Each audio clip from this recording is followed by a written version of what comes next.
দাঁড়িয়েই আছে, কেউ কোনো দিকে পেরোতে পারছে না ওই ভাষা পুলটা আমাদের ভেঙে যাওয়াতে। আর এইখানে সব মানে ব্রিজের কাজ আমাদের 100% কমপ্লিট হয়ে গেছে বলে চলে।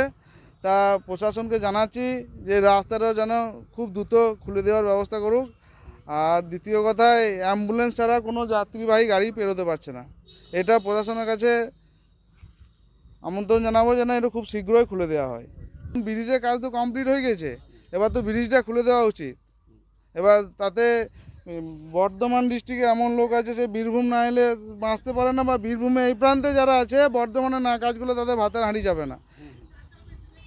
দেখুন সব দাঁড়িয়ে আছে, ওনারা কেউ কোনো পেরোতে পারছে না, প্রশাসনিকভাবে সব আটকে দেওয়া হয়েছে।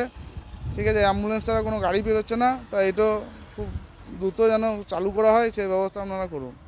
100% কাজ কমপ্লিট হয়ে গেছে, এটা প্রশাসনিকভাবে চালু করলেই চালু করা হবে। আচ্ছা, লাগাতার বৃষ্টি হচ্ছে, বৃষ্টি হওয়ার কারণে আরও যে নদীগুলো আছে সেগুলোও বৃষ্টির কারণে মানে জল বেরিয়ে গেছে। আমাদের অজয় নদী বাঁধ ভেঙে গেছে, এই অস্থায়ী ব্রিজ যেটা সেটা তো ভেঙে গেছে। এবারে সাধারণ মানুষে বর্ধমান ও বীরভূমের মানুষের খুবই কষ্টেতে আছে, তারা যেতে পারছে না। একটা নতুন ব্রিজ হয়ে আছে, সেটা এখনও পর্যন্ত চালু হয়নি। সে কারণে কিছু সাধারণ মানুষের খুবই কষ্টকর।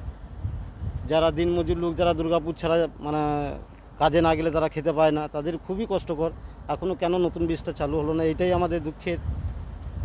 কিন্তু এই অস্থায়ী ব্রিজটা ভাঙাতে খুবই কষ্ট করেছে এলাকাবাসী বা বর্ধমান ডিস্ট্রিক্ট বা বর্ধমানের মানুষরা খুবই কষ্টে আছে।